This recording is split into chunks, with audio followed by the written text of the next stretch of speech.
तो Schrodinger topic model के अंदर हमने ऑर्बिटल या सबसेल का एक कंसेप्ट इंट्रोड्यूस हुआ। मैंने आपको बोला ही है कि सभी पर्सन ने क्या किया है, कुछ ना कुछ नया दिया है। जब भी एटॉमिक मॉडल की बात आई है, रदरफोर्ड आए तो उन्होंने एक नई चीज़ दे के गए, न्यूक्लियस। बोल एटॉमिक थ्योरी आया तो वो नया चीज़ बता के गए ट्रांजिशन के बारे में। सबसे अच्छा जो कुछ उस थ्योरी में है वो है ट्रांजिशन के बारे में। और इस एटॉमिक मॉडल की बात करें तो ये सबसे अच्छा क्या करता है, सबसेल या ऑर्बिटल्स के बारे में, प्रोबेबिलिटी वगैरह के बारे में बताया।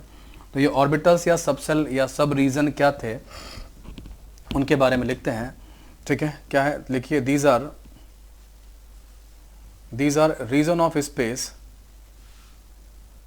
these are region of space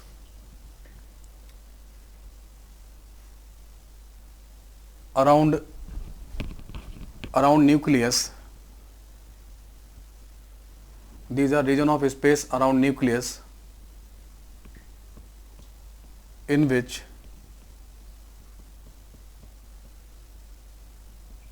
which probability of finding the electrons is maximum। ठीक है, वो रीजन ऑफ स्पेस है जहाँ इलेक्ट्रॉन के पाए जाने की प्रोबेबिलिटी क्या आएगी, मैक्सिमम आएगी। मैक्सिमम कितने परसेंट हो सकती है? 100 नहीं करना, मैक्सिमम आप 95 90% कुछ भी करो, है ना, 99 भी पहुंच जाओ, 100 मत बोलना। क्यों? हाँ, हाइजेनबर्ग नाराज हो जाएंगे, है ना, हाइजेनबर्ग क्या हो जाएगा, हाँ, नाराज हो जाएंगे, हाँ, एटम बम बना देंगे। जानते हो हाइजेनबर्ग के बारे में, बताया था, है ना, वो क्या हिटलर के समय में था, और एटम बम के जो उसका वो था, ठीक है, जहाँ पे लोग बनाए वो यही लीड कर रहा था, लेकिन उसने उसको लेट किया लगातार, है ना। तो हाइजेनबर्ग को अपन को नाराज नहीं करना है ना, अच्छे आदमी थे, ठीक है। तो आपको क्या करना है, अनसर्टेनिटी प्रिंसिपल क्या करना है, फॉलो करना है। तो आप यहाँ पे मैक्सिमम ही लिखिए, है ना, कुछ परसेंटेज में तो अनसर्टेनिटी रखिए, कुछ परसेंटेज में इलेक्ट्रॉन क्या होगा, ऑर्बिटल के या सबसेल के बाहर भी पाया जाएगा। ओके, नाउ नेक्स्ट हम लोग बात करेंगे टाइप्स ऑफ सबसेल या orbitals. Types of subshell, subshell is a much better term as compare to orbital, है ना। ऑर्बिटल में थोड़ा सा कन्फ्यूजन है, तो मैं प्रेफर करता हूँ सबसेल ही प्रेफर करता हूँ। ठीक है, तो टाइप्स ऑफ सबसेल या ऑर्बिटल्स में सबसे पहले हम लोग बात करेंगे एस सबसेल की। एस सबसेल या ऑर्बिटल की बात करते हैं। ओके, तो पहला पॉइंट है, it is spherical in shape.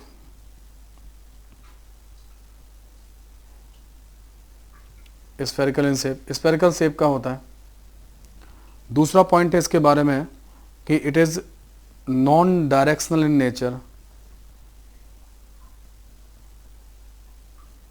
Non directional in nature, ये नॉन डायरेक्शनल नेचर का होता है ना। तीसरी बात है, it can take maximum of 2 electrons. 2 ही इलेक्ट्रॉन ये रख सकता है अपने पास। तो एक स्फेरिकल ऑब्जेक्ट वैसे भी नॉन डायरेक्शनल होता है, इस पर ओरिएंटेशन का कोई फर्क नहीं पड़ता, है ना। जैसे ये एक्स है, ये वाई है और ये जेड है, ठीक है, इस तरीके से। लेकिन हम लोग जब कॉपी में बनाएंगे, एटॉमिक स्ट्रक्चर डेवलप करेंगे, तो ऐसे बॉक्स बनाया करेंगे और एक इलेक्ट्रॉन ऊपर और एक इलेक्ट्रॉन नीचे ऐसे बनाते हैं। तो इस तरीके से मैक्सिमम 2 इलेक्ट्रॉन ही क्या कर सकती है, अकोमोडेट कर सकती है, रख सकती है। इट कैन टेक, है ना, मैक्सिमम ऑफ 2 इलेक्ट्रॉन, 2 ही इलेक्ट्रॉन रख सकती है। नॉन डायरेक्शनल मतलब है कि ओरिएंटेशन डिपेंडेंट। तो स्फेरिकल ऑब्जेक्ट को आप घुमाओ, उसका ओरिएंटेशन बदलो, या ऑब्जर्वर का ओरिएंटेशन बदलो, स्फेरिकल ऑब्जेक्ट में कोई फ़र्क नहीं पड़ेगा। ये जो पेन है ये डायरेक्शनल कैरेक्टर रखता है। पेन को अगर मैं आपको ऐसे दिखाऊंगा, इस तरीके से दिखाऊंगा, ऐसे यूँ दिखाऊंगा, तो आपको ये वाला पार्ट दिखाई देगा, है ना। ऑब्जर्वर को हम इन्फाइनाइट पे माने तो आपको पहले यूँ दिखाई देगा, ठीक है। जब आप पेन इस तरीके से देखेंगे ऐसे, और आप ऐसे देखेंगे, यूँ देखेंगे पेन को, तो पेन आपको ऐसे दिखाई देगा, है ना। तो ऑब्जेक्ट का हमने ओरिएंटेशन बदला तो चीज़ें बदल रही हैं, मतलब इस ऑब्जेक्ट में क्या है, डायरेक्शनल कैरेक्टर है। स्फेरिकल ऑब्जेक्ट में डायरेक्शनल कैरेक्टर नहीं होता है, ठीक है, ओरिएंटेशन का कोई फर्क नहीं पड़ता है। तो ये तो हमारा हो गया S orbital. Now will discuss about P सब सेल और पी ऑर्बिटल, है ना, यहाँ कर लेते हैं। तो नेक्स्ट आप सेकेंड जो सब सेल है हमारा वो है पी सब सेल। ठीक, तो पी सब सेल क्या होता है, क्या होगा, क्या कैसा शेप होता है, it is dumbbell in shape, dumbbell shape का होता है। ठीक है, a piece of cell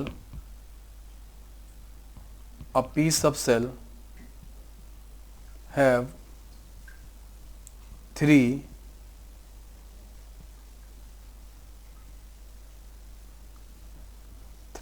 degenerate p orbitals, है ना।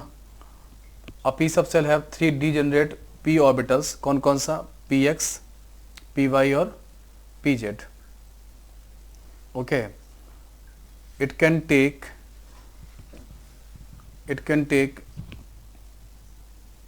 maximum of 6 electrons, maximum of 6 electrons। ठीक है, नेक्स्ट पॉइंट है it is directional in nature.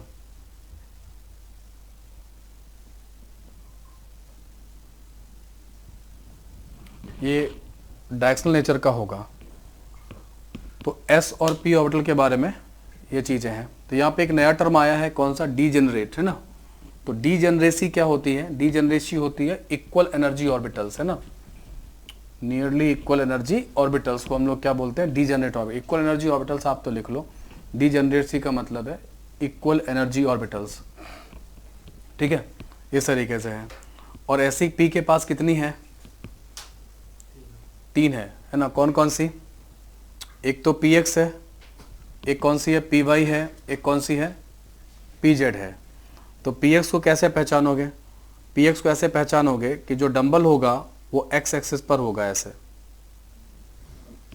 ठीक है, अब इसको आप वाई नाम दो या जेड नाम दो, उससे कोई, इसको आप एक्स नाम दोगे, एक्स एक्सिस पे डंबल बनेगा। So it is a P x orbital, वो लिखा ही हुआ है ऊपर, है ना। पी वाई कैसे बनेगा, पी वाई अगर हम बनाएं तो वो वाई एक्सिस पे बनेगा ऐसे डंबल।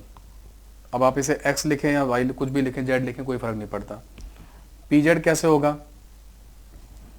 तो पी जेड अब बोर्ड के परपेंडिकुलर होनी चाहिए, लेकिन अपन को दिखाने के लिए क्या कर लेते हैं, अपन ऐसे बना लेते हैं, इट्स बेटर। सो ये एक्स हो गया, ये वाई हो गया, ये जेड हमने बोर्ड के परपेंडिकुलर ही मान रखा है, ये जेड एक्सिस ऐसे हो जाएगा, जेड होगा। केवल इतना ही मीनिंग नहीं है, मतलब ये तो बहुत आर्बिट्री हो गया क्या, कि अगर एक्स एक्सिस के अलॉन्ग हो गया तो क्या होगा, पी एक्स, वाई एक्सिस के अलॉन्ग हो गया तो पी वाई, और जेड एक्सिस के अलॉन्ग हो गया तो पी जेड। लेकिन थोड़ा और समझ लो प्रोबेबिलिटी के पॉइंट ऑफ व्यू से, पी एक्स ऑर्बिटल में एक्स एक्सिस पर अगर आप कोई छोटा सा वॉल्यूम लोगे डीवी, तो प्रोबेबिलिटी क्या आएगी, मैक्सिमम आएगी। और एक्स एक्सिस के कहीं भी आगे इधर इधर कुछ भी गए ना तुम, ठीक है, एक्स एक्स, ये नोट हो गया क्या, है ना। तो अगर हम थोड़ा सा डायग्राम बड़ा बना देता हूं पहले, फिर समझाता हूं। ऐसे समझ लो, इस तरीके से ऐसे। तो यहां पे मान लो प्रोबेबिलिटी P1 है, और यहां पे भी आपने वॉल्यूम लिया P2, यहां पे प्रोबेबिलिटी P2 है। तो मैं आपको ये समझाना चाह रहा हूं कि P1 बड़ा होगा P2 से, ठीक। और इतनी ही डिस्टेंस पर, जितनी ये डिस्टेंस है ये यहां तक के सेंटर तक की, उतनी ही डिस्टेंस पे अगर अपोजिट साइड में वॉल्यूम लिया, तो ये जो P3 होगा, तो पता है P1 इक्वल टू P3 आएगा, क्योंकि दोनों तरफ सिमेट्रिकल है। ये उसका एक्स एक्सिस है, तो ये क्या है, माइनस एक्स एक्सिस, ये माइनस एक्स एक्सिस है। ठीक है, आ रहा है बात समझ में। अब इधर उधर कहीं भी जाओगे ना, प्रोबेबिलिटी क्या हो जाएगी, कम हो जाएगी। पी एक्स ऑर्बिटल में एक्स एक्सिस पर क्या होगा, इलेक्ट्रॉन की प्रोबेबिलिटी कैसी आएगी, मैक्सिमम आएगी। एक्स एक्सिस के अलोंग भी प्रोबेबिलिटी मतलब अलग-अलग होगी। एक्स, हाँ, डिस्टेंस चेंज करो तो होगी यार, डिस्टेंस चेंज करो साइज चेंज होगा, उसके हिसाब से होगी, है ना, उसके हिसाब से ग्राफ बदलेगा तो हो जाएगी। डिस्टेंस बदलोगे तो हो जाएगी, लेकिन मैक्सिमम उतनी डिस्टेंस पे उधर वो मैक्सिमम ही होगा। है ना। इसमें भी एक ऐसा डिस्टेंस मिलेगा आपको जहाँ पे ओवरऑल मैक्सिमा आएगा, है ना। एक होता है ग्लोबल मैक्सिमा, एक होता है लोकल मैक्सिमा, है ना। आता है, मालूम है, ग्लोबल कहीं पढ़ा है, अभी आया नहीं आया, नहीं आया, ठीक है। आपको दो, मतलब एक होगा ग्लोबल मैक्सिमा जो ओवरऑल मैक्सिमा दिखाई देगा, एक होगा लोकल मैक्सिमा जहाँ पर क्या होगा, लोकल आप समझ सकते हैं जैसे आपके एक सबसे दुनिया की सबसे बड़ी बिल्डिंग वो सबसे मैक्सिमम हाइट हो गई और एक आपके एरिया की बिल्डिंग हो गई, so it is global and local just like that. तो इस p ऑर्बिटल में एक ऐसा डिस्टेंस मिलेगा 2p ऑर्बिटल में इसमें जहाँ पे इलेक्ट्रॉन के पाए जाने की प्रोबेबिलिटी क्या हो जाएगी, पूरी मैक्सिमम होगी। फिर उसके बाद भी कुछ ऐसी जगह होंगी जहाँ थोड़ी ज़्यादा होगी, उसके बाद भी इस तरीके से ग्राफ बनेगा जैसे ये बना, मान लो ऐसे गया फिर इस तरीके से गया, ऐसे मान लो यूँ जा रहा है। तो ये आपका ग्लोबल मैक्सिमा है, लेकिन ये वाला लोकल मैक्सिमा, यहाँ पर भी इलेक्ट्रॉन के पाए जाने की प्रोबेबिलिटी है, इस तरीके से जा सकता है ग्राफ ऐसे, ठीक है। ये चीज़ है, क्लियर हो रहा है, ठीक। तो ये कुछ है, मतलब वैसे यहाँ पे y एक्सिस और z एक्सिस का भी है, ओके। तो ये तो हमने इसके बारे में कर दिया। नाउ आप इसे नोट कीजिए, हम लोग तीसरा पे जाते हैं। हमारा जो है वो है डी सबसेल। तो जिस तरीके से मैंने पॉइंट वाइज वहाँ किए हैं यहाँ भी कर सकते हैं कि it is double dumbbell in shape. ये डबल डम्बल शेप का होता है। a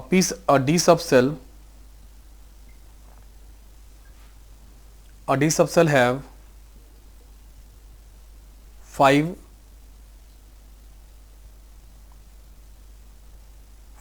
degenerate d orbitals। कौन कौन सी है वो, dxy, dyz, dxz, dx square y square, and these are the names of 5 degenerate orbitals, ठीक है। अच्छा एक मिनट, यहाँ p पे वो चीज़ रह गई, एक मिनट सुनना। p में 6 इलेक्ट्रॉन कैसे दिखाओगे, p में 6 इलेक्ट्रॉन कैसे दिखाओगे, ये px दिखा देना, ये py दिखा देना, ये pz दिखा देना, है ना। और सभी में क्या करना, 2-2 इलेक्ट्रॉन दिखा देना ऐसे करके, इस तरीके से 6 इलेक्ट्रॉन आ जाएंगे, ठीक है। नाउ हमारा थर्ड पॉइंट क्या बनेगा, क्योंकि we have 5 degenerate orbitals, so each orbital have 2 electron, तो टोटल कितने हो जाएंगे, 10 electron. So it can take maximum of 10 electrons. क्या इसमें डायरेक्शनल कैरेक्टर होगा, बिल्कुल होगा, क्योंकि स्फेरिकल ऑब्जेक्ट में नहीं होता है, ठीक है। Fourth point, it is a directional orbital, it is directional in nature. ये डायरेक्शनल नेचर का होगा, है ना,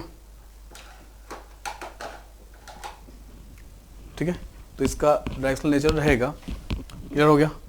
इसको बनाना है मुझे, तो आप नोट कर लीजिए, थोड़ा सा इनके डायग्राम बनाते हैं। ये पी के डायग्राम बन गया क्या, बनाओ।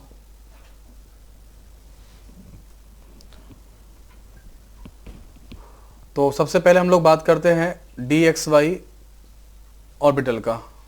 देख लो एक मिनट, है ना, एक एक करके हम लोग पहले बना ले, फिर आप बना लेना, बना लो, रुक जाओ पहले सुन लो। तो डी एक्स वाई ऑर्बिटल है, इनमें से 5 है ये हमारे पास। कौन कौन सी है, मैं लिस्ट बना देता हूँ इसको पहले। तो हमारे पास 5 ऑर्बिटल हैं, d x Y, D Y Z, D x z और d x square Y square और डी जेड स्क्वायर। ये हमारे पास 5 है। इन तीनों को कलेक्टिवली अगर बोला देखा जाए तो इनको हम एक नाम देते हैं प्लेनर ऑर्बिटल्स, ठीक है। और इनको हम लोग कलेक्टिवली बोलते हैं एक्सियल ऑर्बिटल्स। ऐसा नाम क्यों दिया गया है उसका डिस्कशन अभी करते हैं। जब इनके आप शेप बनाओगे तो आपको अपने आप क्लियर हो जाएगा। तो अगर हम डी एक्स वाई का शेप बनाएं तो डी एक्स वाई का शेप कैसे बनेगा, आपको क्या करना है, एक्स एक्सिस लेना है और वाई एक्सिस लेना है ऐसे, ठीक है। एक्स एक्सिस और वाई एक्सिस लेना है। फिर आपको एक्स एक्सिस और वाई एक्सिस को क्या करना है, इसको बाइसेक्ट कराना है ना, एक्स एक्सिस और वाई एक्सिस को ये इधर भेजना है, ये ऐसे भेजना है ऐसे। तो एक्स एक्सिस और वाई एक्सिस को क्या होगा, बाइसेक्ट कराते हो ये 45 डिग्री का एंगल बना लीजिएगा यहाँ पे, है ना। तो 45 डिग्री का एंगल बनाते हुए लाइन खींचेगा और उनके ऊपर इलेक्ट्रॉन डेंसिटी बनाइएगा ऐसे करके। तो देखा जाए तो हमारे एक्सिस पर कोई इलेक्ट्रॉन डेंसिटी नहीं आया, है ना, हमारे एक्सिस पर कोई इलेक्ट्रॉन डेंसिटी नहीं आया, लेकिन एक्स वाई प्लेन में तो आया, है ना। इसीलिए हमने इसका नाम क्या दिया, हाँ, प्लेनर ऑर्बिटल दिया हुआ है, ठीक है। और अगर आपको डी वाई जेड बनाना हो तो क्या करोगे, हाँ, तो आप अपनी कॉपी पे या मैं बोर्ड के प्लेन में कितनी एक्सिस ड्रॉ कर सकता हूँ, दो ही ड्रॉ कर सकता हूँ, और वो दोनों यहाँ लिखी रहती हैं जिनको ड्रॉ करना होता है हमको। वाई जेड है तो हम वाई और जेड एक्सिस ड्रॉ करेंगे बोर्ड पे, या आप अपनी कॉपी पे, है ना, प्लेन में दो एक्सिस ड्रॉ हो सकती है। यहाँ पे एक्स वाई है तो आपने एक्स और वाई एक्सिस को ड्रॉ किया है। तो वाई जेड है तो क्या होगा, यहाँ वाई एक्सिस हो जाएगा, ये जेड मान लो। इसको भी आपको वही काम करना पड़ेगा जो आपने पहले किया हुआ है, क्या, इस क्वाड्रेंट को आपको बाइसेक्ट करना पड़ेगा ऐसे 45 डिग्री के एंगल पे बनाते हुए, ये बाइसेक्ट करना पड़ेगा ऐसे, ठीक है। देन इनके ऊपर फिर से आपको इलेक्ट्रॉन डेंसिटी क्या करनी पड़ेगी, ड्रॉ करनी पड़ेगी। ये कितना एंगल है, ये 45 डिग्री एंगल है, ठीक है। तो इस तरीके से क्या होगा, यहाँ पर जो है ना, ये हो जाएगा डी वाई जेड जो होगा वो ऐसे बन जाएगा। क्लियर हुआ नहीं हुआ, है ना। तो इनको नोट करो, फिर यहाँ से हम लोग आगे और आपको और बताते हैं। So now D x Y हो गया, डी वाई जेड हो गया। Now will discuss about D x Z orbital, ठीक है। So D x Z orbital क्या होगा, आपको क्या करना है, यहाँ पर एक्स एक्सिस बना लीजिए, यहाँ पे जेड एक्सिस बना लीजिए, और उसके बाद इसको बाइसेक्ट करा दीजिए, ठीक है। और बाइसेक्ट कराने के बाद क्या कर लेना, इनके ऊपर इलेक्ट्रॉन डेंसिटी कोशिश करिएगा एकदम सिमेट्रिकल बनाइए, ज़्यादा अच्छा रहेगा, ठीक है। नेक्स्ट है हमारा d x square Y square orbital. तो d x square Y square orbital कैसे डिफरेंट है, क्यों इसका नाम अलग दिया गया, वो आपको अपने आप समझ में आ जाएगा। ये एक्स एक्सिस है, ये वाई एक्सिस, यहाँ पर भी दो एक्सिस हैं, एक्स और वाई, वो बना लीजिए। यहाँ देखो बोर्ड पे एक मिनट, अब की बार इलेक्ट्रॉन डेंसिटी आपको बाइसेक्ट नहीं करना है प्लेन को, ना इलेक्ट्रॉन डेंसिटी जो ड्रॉ की जाएगी वो आपको एक्सिस पर ही ड्रॉ करना है। तो इस तरीके से डबल डम्बल बन गए सभी, है ना। Okay, now come to the next, हमारा सबसे इंपॉर्टेंट ऑर्बिटल है डी जेड स्क्वायर ऑर्बिटल। ये बिल्कुल डिफरेंट है डी जेड, और बाकी सारी ऑर्बिटल्स में क्या रहता है, डबल डम्बल बन रहा है, दो डम्बल बना रहे हैं आप। इसमें जेड एक्सिस पर होता है और जेड एक्सिस पर एक ही डम्बल बनाया जाता है, ऐसे ये बनाया जाएगा, ठीक है। ये एक्स एक्सिस है और ये वाई एक्सिस है। इस एक्स वाई प्लेन में एक रिंग होती है ऐसे करके, रिंग पर भी इलेक्ट्रॉन के पाए जाने की प्रोबेबिलिटी होती है, लेकिन कम होती है। मैक्सिमम तो इलेक्ट्रॉन डेंसिटी जो पाए जाने की वो जेड एक्सिस पर ही मैक्सिमम होती है ना। रिंग में इलेक्ट्रॉन डेंसिटी है, यहाँ पे इलेक्ट्रॉन्स हैं लेकिन यहाँ पे इलेक्ट्रॉन्स कम हैं, ठीक है। तो आप ये नहीं बोल सकते कि डी जेड स्क्वायर ऑर्बिटल में इलेक्ट्रॉन के एक्स वाई प्लेन में इलेक्ट्रॉन के पाए जाने की प्रोबेबिलिटी क्या है, 0 है, ये नहीं बोला जा सकता है। तो इस तरीके से हमारे पास 5 ऑर्बिटल्स आ गई, ओके। और इन 5 ऑर्बिटल्स में क्या होगा, आप दो इलेक्ट्रॉन रखोगे, तो इस तरीके से इलेक्ट्रॉन आप दो इलेक्ट्रॉन रख सकते हैं। तो कुल मिला के जो इलेक्ट्रॉन्स हो जाएंगे कितने हो जाएंगे, 10 हो जाएंगे। ये क्या होगा, D x Y, D Y Z, D x Z, D x square Y square और डी जेड स्क्वायर, इस तरीके से होगा। अरे बात समझ में, है ना। तो ये जो पार्ट है इस तरीके से आप कर सकते हो, है ना। इसको नोट करो। और एक हमारा एफ ऑर्बिटल है, उसको भी, ये इधर वाला नोट हो गया क्या, इस तरह वाला रुक रहा है, तो आप नोट कर लो एक मिनट, तो फिर मैं उसके बाद लिखता हूँ एफ ऑर्बिटल। तो इसको ज़रा समझ लो, ये एफ ऑर्बिटल के बारे में रखा है या एफ सबसेल के बारे में है ना। तो जो एफ सबसेल होता है उसको हम लोग लीफ लाइक बोलते हैं, है ना, शेप में। और it can take maximum of 14 electrons, actually 7 degenerate orbitals होती हैं, है ना। ये 7 ऑर्बिटल्स हैं टोटल मिला के, और हर में एक में 2 रख सकते हैं हम लोग। तो total 14 electron we can put. Okay, इनके शेप होते हैं, देयर इज अवेलेबल है, मतलब आपको बुक्स में लिटरेचर में अवेलेबल है, केमिस्ट्री में, लेकिन हमारे काम के नहीं है ना, क्योंकि बॉन्डिंग वगैरह में जहाँ पे भी हम ऑर्बिटल्स के शेप वगैरह को यूज़ करते हैं वहाँ पे अभी एफ ऑर्बिटल में बॉन्डिंग में अभी पार्टिसिपेट किया नहीं है, तो वहाँ पे हमें अभी ज़रूरत नहीं पड़ती है, तो इसलिए कभी इसको पढ़ाते भी नहीं है ना। तो बट एग्जिस्ट करते हैं, शेप वगैरह आपको मिल सकते हैं, अगर आपकी हायर स्टडीज़ में हो सकता है आपको देखने को मिल जाएंगे। ठीक है, तो ये मेरा काम यहाँ पे ख़त्म हुआ। तो अब तक आते आते हमने क्या कर लिया, हमने न्यूक्लियस के चारों ओर क्या कर लिया, एक वो पता कर लिया कि वो रीजन ऑफ स्पेस कौन से हैं जहाँ पे इलेक्ट्रॉन के पाए जाने की प्रोबेबिलिटी मैक्सिमम होगा, वो कौन का है, वो कैसा है, स्फेरिकल शेप का एस है, डम्बल शेप का पी है, डबल डम्बल शेप का डी सबसेल है, और लीफ लाइक शेप का कौन सा है, एफ सबसेल है। ये बिल्कुल वैसा ही था जैसे आप ये मान लीजिए कि आपको एक बड़ा सा, बहुत बड़ा सा लैंड दे दिया गया एक सिटी बसाने के लिए, है ना, या कोई आइलैंड दे दिया गया, आपको देखा कि यार आप वो आपको पूरा लोगों से जो है ना सोसाइटी वहाँ पे क्रिएट करनी है। तो सबसे पहले आप क्या देखोगे, पूरा लैंड को ऑब्जर्व करोगे एंड देन विल सी कि हमें कहाँ पर सोसाइटी बसानी चाहिए, कहाँ पे स्कूल्स होने चाहिए, कहाँ पे मार्केट होना चाहिए, इस तरीके से देखोगे ना चीज़ों को। तो वैसे ही मतलब लोगों के पाए रखने के लिए या को जो पर्टिकुलर रीजन ऑफ स्पेस है वो जानने पड़ेंगे। वैसे ही कुछ हो गया है यहाँ पे कि इलेक्ट्रॉन सब जगह नहीं है ना, इलेक्ट्रॉन के वैसे तो सब जगह है, लेकिन इलेक्ट्रॉन के मैक्सिमम पाए जाने की प्रोबेबिलिटी कहाँ पर है, वो SPDF ऑर्बिटल में है ना। जैसे अगर हम आपसे बात करें तो आपके पाए जाने की प्रोबेबिलिटी कहाँ पे सबसे ज़्यादा है, या तो कोचिंग में या तो घर में, बट कभी कभी आप इनके बाहर भी मिलते हो, है ना, कभी कभी आप इनके बाहर भी मिलते हो। तो इस तरीके से रीजन ऑफ स्पेस का फील आ गया। लेकिन पता है ये सारा काम जो कुछ हुआ, जो मैथमेटिकल डेरिवेशन हुआ, जो श्रोडिंगर इक्वेशन को जो सॉल्व किया गया, है ना, एक श्रोडिंगर इक्वेशन भी आया था, श्रोडिंगर इक्वेशन सॉल्व करके रीजन ऑफ स्पेस बनाए गए थे। तो जो उसको सॉल्व किया जाता है वो सब चीज़ें जो है ना, वो सब कुछ जो हुआ वो हुआ एक सिंगल इलेक्ट्रॉन सिस्टम के लिए हुआ, है ना। H एटम या H लाइक स्पीसीज के लिए हम लोग इसको सॉल्व कर सके, है ना। मल्टी इलेक्ट्रॉन सिस्टम या उन सब चीज़ों के लिए क्या होता है, ये सॉल्व हो नहीं पाता है। लेकिन हमने जो कुछ भी डेवलप किया वो सिंगल इलेक्ट्रॉन सिस्टम के लिए डेवलप किया, और उसके बाद उसको बहुत ही अच्छे तरीके से हमने क्या किया, उसको मल्टी इलेक्ट्रॉन सिस्टम पे ट्रांसफ़र कर दिया, है ना।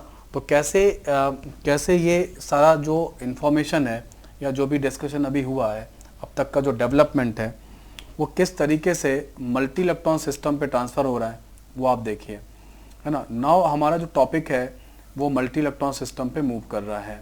अभी तक हम जो कुछ भी कर रहे थे, है ना, बोर एटॉमिक थ्योरी से लेके अब तक, वो सब कुछ किस पे बेस्ड था, सिंगल इलेक्ट्रॉन सिस्टम पे बेस्ड था। अब जो कुछ होगा वो मल्टी इलेक्ट्रॉन, मतलब अब हम बात कर रहे हैं सोडियम की, अब हम बात कर रहे हैं हीलियम की, अब बात कर रहे हैं नियॉन आर्गन की बात, पोटेशियम की बात, जहाँ पे नंबर ऑफ इलेक्ट्रॉन्स क्या है, ज़्यादा हैं, उनकी बात हो रही है।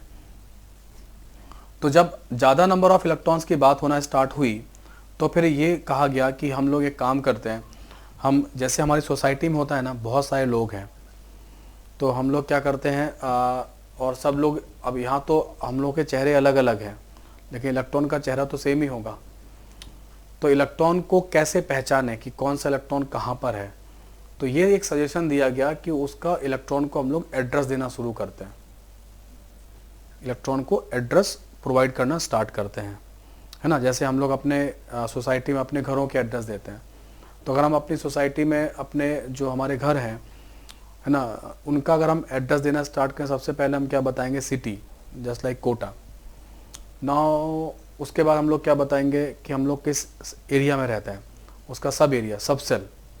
जब आप कोटा बता रहे हैं तो आप प्रिंसिपल सेल बता रहे हैं, मेन सेल बता रहे हैं, n=2, n=1, n=3, है ना। मेन सेल पे इलेक्ट्रॉन को भेज दिया, कौन से सेल में। जब आप सब सेल बता रहे हैं, एरिया मतलब सब सेल की बात का मतलब आपने मतलब बोला कि सर राजीव गांधी नगर में हम रहते हैं, बट राजीव गांधी नगर में भी आप किस सेक्टर में रहते हो, या यहाँ पे ओल्ड और न्यू है कोटा में, तो ओल्ड में रहते हो कि न्यू में रहते हो, वो बताना पड़ेगा। तो 3 इन्फॉर्मेशन हो गई, और उसके बाद आपको हाउस नंबर बताना पड़ेगा। ये 4 इन्फॉर्मेशन तो चाहिए, ये सुनो, है ना, आ रहा बात समझ में। तो ये 4 इन्फॉर्मेशन, हाँ आप ज़्यादा दे दीजिए वो चलेगा, बट आप कम नहीं कर सकते। आप हाउस नंबर नहीं ऐसा ओमिट नहीं कर सकते। अगर आपने हाउस नंबर की इन्फॉर्मेशन नहीं दी तो प्रॉब्लम है। आपने ये नहीं बताया कि किस सब सेल में या किस सब एरिया में हो राजीव गांधी नगर में हो, तलवंडी में हो कि कहाँ पर हो, है ना। तो उस तरीके से तो भी आप नहीं पहुँच सकते हो, सिटी में तो भी नहीं पहुँच सकते।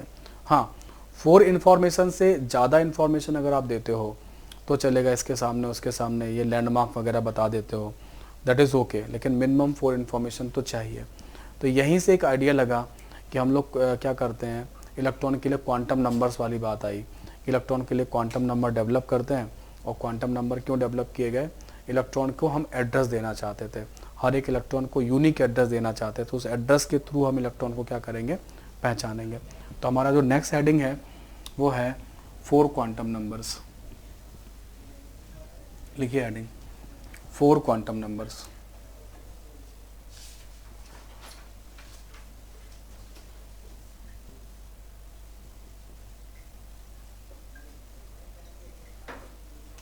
Four quantum numbers.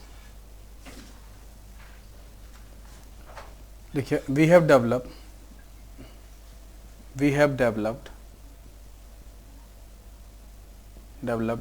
4 quantum numbers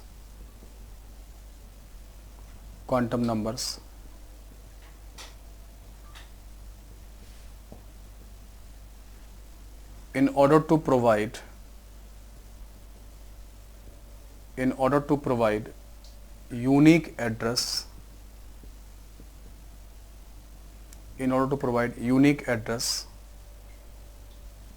of a electron in multi-electron system। Multi electron system में इलेक्ट्रॉन को यूनिक एड्रेस देने के लिए हमने क्या किया, हमने 4 क्वांटम नंबर्स को डेवलप किया। कौन कौन से क्वांटम नंबर्स थे, principal quantum number, azimuthal quantum number, magnetic quantum number and spin quantum number. These are the 4 quantum number जो कि हमने यहाँ पे डेवलप किए गए हैं। ठीक है, ना हम लोग एक एक करके स्टार्ट करते हैं। सबसे पहले हम लोग स्टार्ट कर रहे हैं principal quantum number.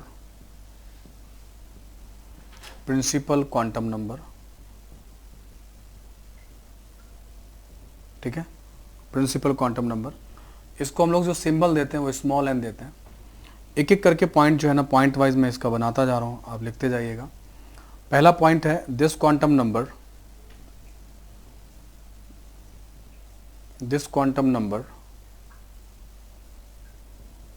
is related with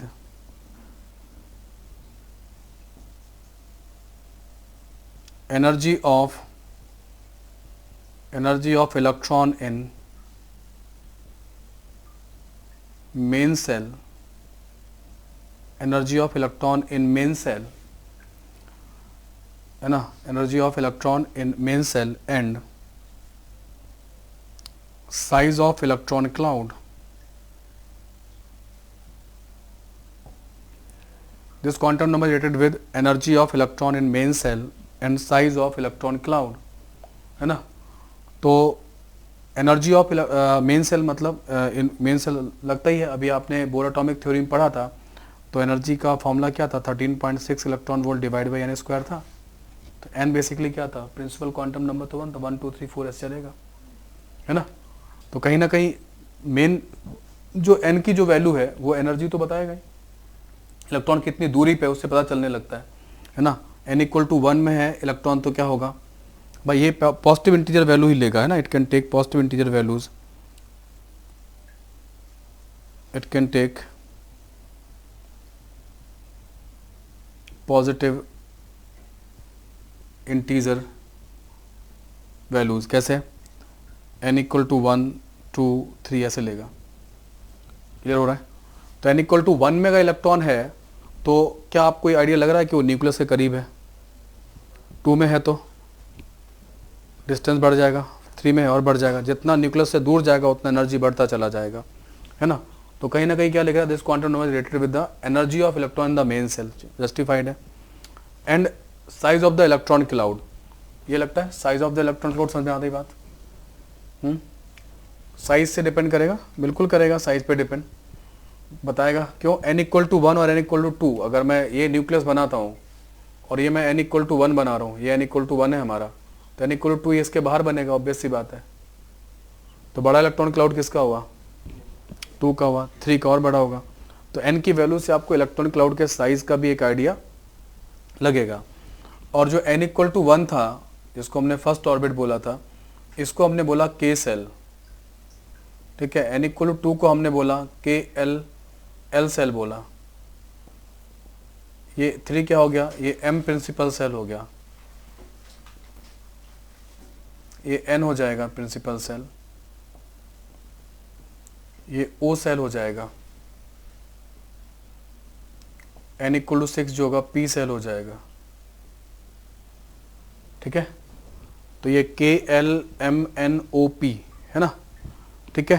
तो इस तरीके से चलता है, यहाँ पर ये चलता जाएगा। क्लियर हो रहा है, ठीक है।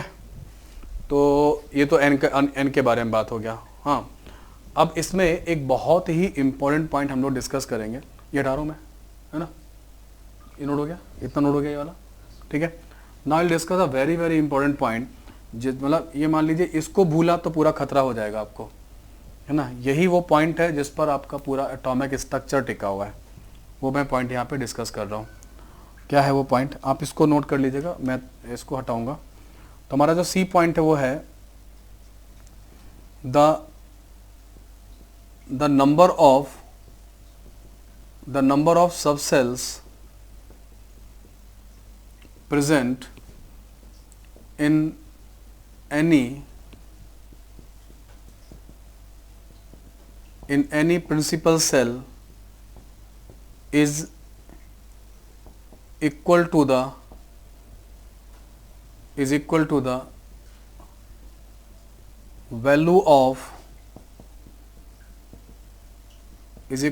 value of principal quantum number. ये मेन बात है, ये स्टार मार्क कर रहा हूँ, बहुत इंपॉर्टेंट है, ध्यान रखिएगा, गड़बड़ नहीं करना इस तरीके से। ओके, बोला गया the number of subshell present in any principal shell, किसी भी प्रिंसिपल सेल में कितने सबसेल प्रेजेंट होंगे वो कौन डिसाइड करेगा, the value of principal quantum number, ये डिसाइड करेगा। आ रही बात समझ में भाई। ये तो एक फील हमें समझ में आता है कि अगर एरिया बड़ा है, क्लाउड बड़ा है, तो उसके डिवीज़न ज़्यादा होने चाहिए। बड़े सिटी में ज़्यादा एरियाज़ होते हैं, है ना, सब एरियाज़ ज़्यादा होते हैं, सेक्टर्स भी ज़्यादा होते हैं, तो बड़े सिटीज़ का डिवीज़न ज़्यादा होता है। और हमारे कंट्री में तो छोटे मोटे गांव भी हैं जिसमें 30, 40, 50 लोग भी रहते हैं, तो वहाँ तो कोई डिवीज़न नहीं है ना, इस तरीके से भी है। तो यहाँ पर यही है कि the number of subshell present in any principal shell is equal to the value of principal quantum number. ये कह देना कि बड़ा क्लाउड होगा तो ज़्यादा डिवीजन होने चाहिए, दैट इज़ ओके, छोटा क्लाउड होगा कम होना, बट उसके लिए कोई ना कोई रूल तो बनाना पड़ेगा। तो रूल ये बनाया गया कि आप उतने ही सबसेल या उतने ही सब डिवीजन कर दीजिए जितने क्या हैं, बोलो, जितने प्रिंसिपल क्वांटम नंबर की वैल्यू है। मतलब ये कि जो k सेल थी n इक्वल टू 1, तो इसमें एक ही सबसेल होगा, कौन सा, s। और जो n इक्वल टू 2 होगा उसमें 2 सबसेल होंगे, s और p। अब ये वाले s और ये वाले s में डिफरेंस करने के लिए यहाँ पे लिखा गया 1s, यहाँ क्या लिखा गया 2s, तो यहाँ अपने आप 2p हो जाएगा। यही वो रीज़न है, आप कह सकते हैं कि यहाँ पे 2d एग्जिस्ट क्यों नहीं करता, n इक्वल टू 2 या सेकेंड पीरियड के एलिमेंट के पास d ऑर्बिटल क्यों नहीं होती है। ये वो रीज़न है, क्योंकि n इक्वल टू 2 के केवल 2 ही डिवीजन हो सकते हैं, 2s और 2p, उनमें d नहीं हो सकता, इसलिए 2d एग्जिस्ट नहीं करता है। ठीक है, नाउ n इक्वल टू 3 की बात करते हैं तो क्या होगा, 3s 3p 3d हो जाएगा। n इक्वल टू 4 की बात करें तो वहाँ पे 4s हो जाएगा, 4p हो जाएगा, 4d हो जाएगा और 4f हो जाएगा। सो n इक्वल टू 5 की बात करते हैं तो 5s हो जाएगा, 5p हो जाएगा, 5d हो जाएगा, 5f हो जाएगा और 5g हो जाएगा।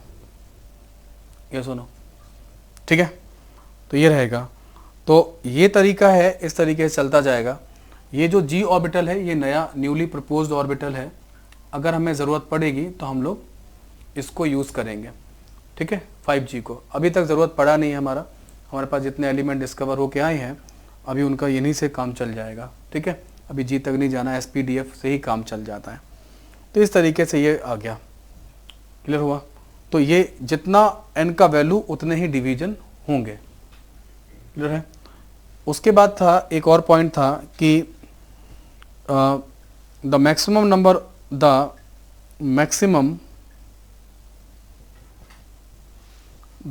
Number of electrons that a principal cell can have is given by 2n square. The maximum number of electron that a principal cell can have, मतलब एक principal cell maximum number of electron जितने रख सकते हो किससे दिया जा सकता है? n equal to 2n square फॉर्मूले से दिया जाता है। ये 2n स्क्वायर का फॉर्मूला बनाया गया। ठीक है, आगे इसके बारे में थोड़ा और डिस्कस करेंगे, है ना, अभी तो लिख लो आप। तो n इक्वल टू अगर 1 मैं पुट करूँ इस जगह पे 2n स्क्वायर वाले फार्मूले में, ये 2n स्क्वायर यहाँ लिखा हुआ है, तो मैक्सिमम इलेक्ट्रॉन की वैल्यू कितनी आएगी? तो मैक्सिमम इलेक्ट्रॉन यहाँ पे 2 आ सकते हैं। और यहाँ पर भी आप देखो, यहाँ बोर्ड पे देखो, n इक्वल टू 1 में अपने पास केवल s सबसेल है, और s सबसेल में कितने इलेक्ट्रॉन रख सकते हो? 2 ही रख सकते हो। तो ये जो कॉलोनी आपने बनाई है इसके अंदर n इक्वल टू 1 के अंदर, वहाँ आप 2 लोगों को ही रख सकते हो, बस 2 इलेक्ट्रॉन को रख सकते हो। n इक्वल टू में कितने कर सकते हो? 8। जरा इसको देखो, 2 में हमारे पास 2 रीजन है, s और p। s में मैक्सिमम 2 रख सकते हो और p में मैक्सिमम, तो दोनों मिला के 8 हो गए। नाउ n इक्वल टू 3 की बात करते हैं, कितना हो रहा है? हाँ 18 हो रहा है। ठीक है, ये कैसे पुट करोगे? 2 यहाँ पे रख देना, 6 यहाँ रख देना, 10 यहाँ रख देना, टोटल 18 हो जाएंगे। नाउ n इक्वल टू 4 की बात करते हैं, 32 हो जाएगा। तो 32 कैसे आएगा? 2 यहाँ आएगा, 6 यहाँ आएगा, 10 यहाँ आएगा और 14 यहाँ आएगा। ये सुनो, ठीक है। सो n इक्वल टू 5 की बात करें तो 50 रखेंगे, लेकिन एक्चुअली अभी कितने रख पा रहे हैं हम लोग? 30। ये एक्चुअल है, ये तो मैक्सिमम वैल्यू है। मैक्सिमम कैपेसिटी कितने का है? 50 का है, लेकिन अभी कितने इलेक्ट्रॉन आ पाए हैं? 32 ही आ पाए। क्यों? क्योंकि 5G फिलअप नहीं हुआ है अभी तक, में एक भी इलेक्ट्रॉन नहीं गया। 2, 6 और 10, और यहाँ पे कितना? 14। यहाँ कितना आएगा? कितने इलेक्ट्रॉन आ जाएंगे बोलो जी में? 18। 32 माइनस कर दो ना, तो बचा हुआ इलेक्ट्रॉन यहाँ जाएगा 18। या फिर आप ऐसे समझो, यहाँ कितने डिफरेंस है? नहीं, यहाँ मैक्सिमम, अच्छा ये गलत हुआ है, 52 लिखा दिया क्या? मैंने 50 लिखना था। यहाँ मैक्सिमम 50 आएगा, है ना, तो ये 18 हो जाएंगे। तो यहाँ पे क्या होगा? 2 से कितना आएगा? 4 का डिफरेंस है, फिर यहाँ पे, फिर यहाँ पे, फिर यहाँ भी 4 का डिफरेंस है। ठीक है, तो 4 और 4 से डिफरेंस जो है ना वो चलता जा रहा है, उसी को आपको फॉलो करना। This is all about the principal quantum number, जो कि प्रिंसिपल क्वांटम नंबर का हमारा पूरा डिस्कशन हो गया। Now will discuss about the azimuthal quantum number, जिसका एक नाम और भी है, क्या? Orbital angular momentum quantum number. Okay.